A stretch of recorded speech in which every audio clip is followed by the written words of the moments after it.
পথের পানে চেয়ে আছি গো, আমি সখীর দেখা পাই না। হায় গো, দুটি চোখ আমার ব্যাকুল হয়ে আছে। পথের পানে চেয়ে আছি গো, আমি সখীর দেখা পাই না। হায় গো, দুটি চোখ আমার ব্যাকুল হয়ে আছে। প্রিয় বন্ধুগণ, বিখ্যাত এই গানটি হচ্ছে 1996 সালে মুক্তিপ্রাপ্ত ঝিনুকমালা সিনেমার গান, এবং এই গানটিতে কণ্ঠ দিয়েছিলেন কিংবদন্তি শিল্পী অ্যান্ড্রু কিশোর এবং সাবিনা ইয়াসমিন। দরদি বন্ধুগণ, দেখুন, সবুজ মাঠের বুক চিরে বয়ে চলা গায়ের মেঠোপথ, একদম সবুজে সমারোহ। মেঠোপথের দুই ধারে সবুজ ধানের মাঠ। এই পথ নিজে কিছু বলে না, কিন্তু হাজারটা গল্প জমিয়ে রাখে তার বুকে।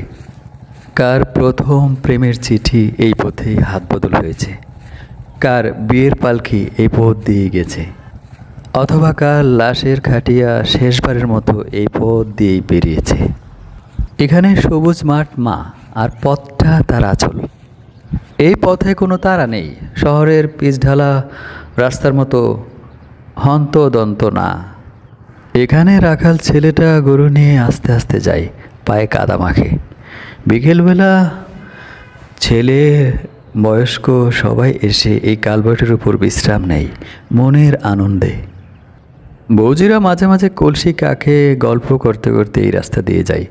অবশ্য এখন আর এক গ্রাম থেকে অন্য গ্রামে পানির জন্য মানুষ আসে না, কারণ সবার বাড়িতেই থাকে টিউবওয়েল অথবা পানির সুব্যবস্থা। দেশের অনেক উন্নয়ন হয়েছে, মানুষ এর সুফল ভোগ করছে। দুই ধারে থই থই ধানের জমি, মাঝখান দিয়ে মাটির রঙের সবুজ এক ফালি পথ, আর দূরে রয়েছে গ্রামের অপরূপ দৃশ্য।